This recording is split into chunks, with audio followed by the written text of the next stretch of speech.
Assalamualaikum warahmatullahi wabarakatuh. Pemirsa Tadabbur Ilmi, semua yang bernyawa pasti akan berpulang kepada Sang Maha Kuasa. Segala perbuatan selama hidup di dunia akan dipertanggungjawabkan saat menghadapnya. Orang-orang yang taat kepada Allah akan berada pada kondisi terbaik dan mendapatkan nikmat, sementara orang-orang yang ingkar akan mendapatkan keadaan yang paling buruk dan mendapatkan azab.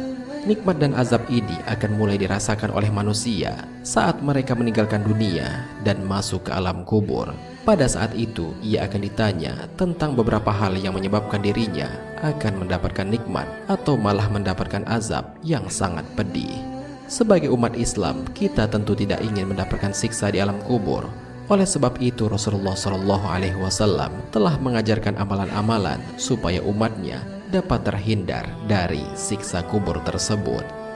Lantas, apa sajakah amalan yang dapat menghindarkan seseorang dari siksa kubur itu? Mau tahu jawabannya? Simak ulasannya dengan menonton video ini hingga akhir.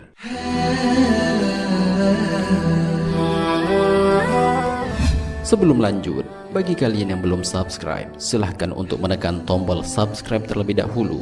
Aktifkan lonceng notifikasinya. Bagikan video ini kepada teman-teman kalian agar semakin banyak orang yang mendapatkan manfaat dari channel ini.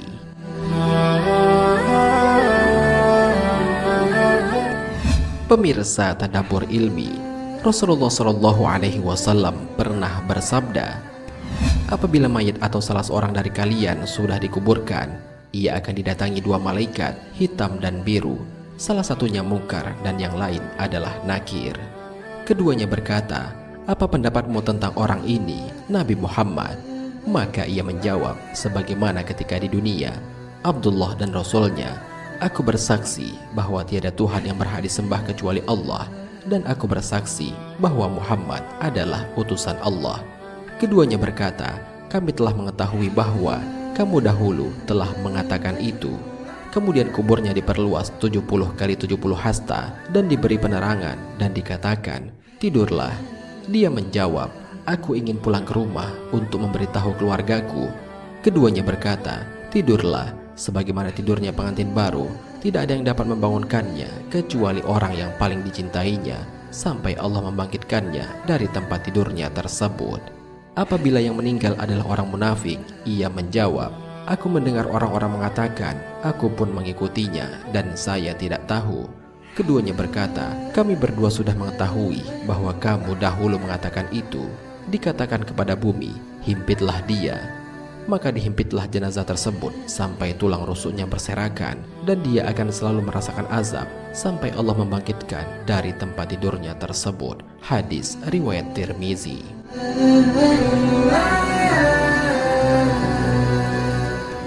Pertama, berdoa agar terhindar dari siksa kubur.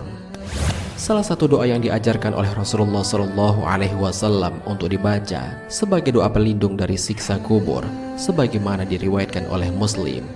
Allahumma inni a'udzubika min azabil qabri wa azabin nar wa fitnatil mahya wal mamat wa syarri fitnatil mashid dajjal.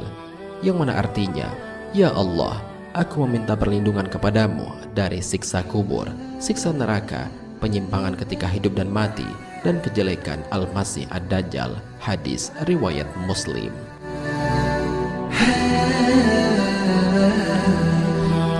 Selain itu, Nabi pernah mengajarkan kepada kita untuk memanjatkan doa setelah tasyahud akhir. Salah satu doanya agar terhindar dari siksa kubur. Hal ini sebagaimana dijelaskan dalam sebuah hadis. Jika salah seorang di antara kalian selesai tasyahud akhir atau sebelum salam, mintalah perlindungan kepada Allah dari 4 hal: siksa neraka jahanam, siksa kubur, penyimpangan ketika hidup dan mati, dan kejelekan Al-Masih Ad-Dajjal. Hadis riwayat Muslim.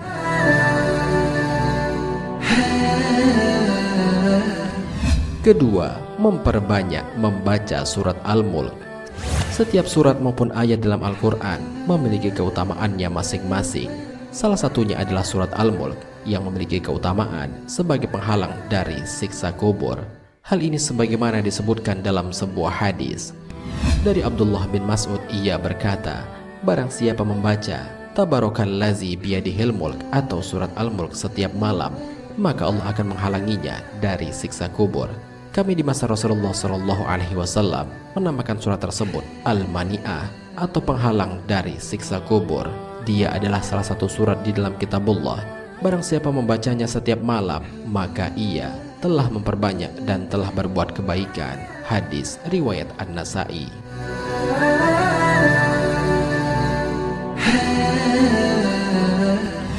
Ketiga, memperbanyak bersedekah. Amalan selanjutnya yang dapat dilakukan untuk mencegah siksa kubur adalah rajin bersedekah kepada orang-orang yang membutuhkan. Rasulullah Shallallahu Alaihi Wasallam pernah mengatakan bahwa sedekah dapat mengurangi panasnya siksa kubur. Hal ini sebagaimana dijelaskan dalam sebuah hadis. Sesungguhnya sedekah itu akan mengurangi kepanasan siksaan kubur dari yang selalu memberi sedekah, dan bahwa sesungguhnya seorang mukmin itu akan dapat bernaung di bawah naungan sedekahnya di hari kiamat. Hadis riwayat At-Tabrani.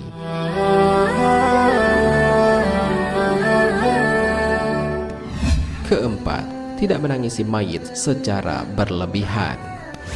Orang yang menangisi mayit secara berlebihan malah akan menyebabkan datangnya azab yang pedih bagi si mayit di alam kubur. Oleh karena itu, hendaklah berwasiat terlebih dahulu agar tidak ditangisi secara berlebihan oleh pihak keluarga dan kerabat atas kematiannya. Hal ini sebagaimana dijelaskan dalam sebuah hadis. Seseorang yang mati itu akan disiksa dalam kuburnya karena dia ditangisi sewaktu kematiannya. Sebab itu, wasiatilah di waktu hampir kematian agar keluarga tidak akan menangisi dengan cara menampar-nampar pipi dan merobek-robek baju sebagai bentuk rasa kehilangan yang mendalam atas kematiannya. Akan tetapi tidaklah mengapa kalau menangis biasa saja.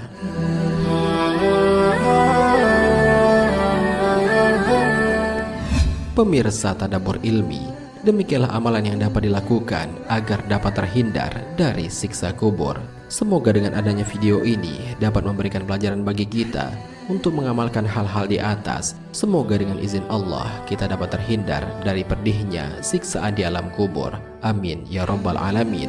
Wallahu a'lam bishawab. Jika terdapat kesalahan dalam penyampaian ini, admin mohon maaf, dan itu merupakan kesalahan dari admin sendiri. Jika ada benarnya, itu adalah dari Allah Subhanahu wa ta'ala. Semoga bermanfaat. Wassalamualaikum warahmatullahi wabarakatuh.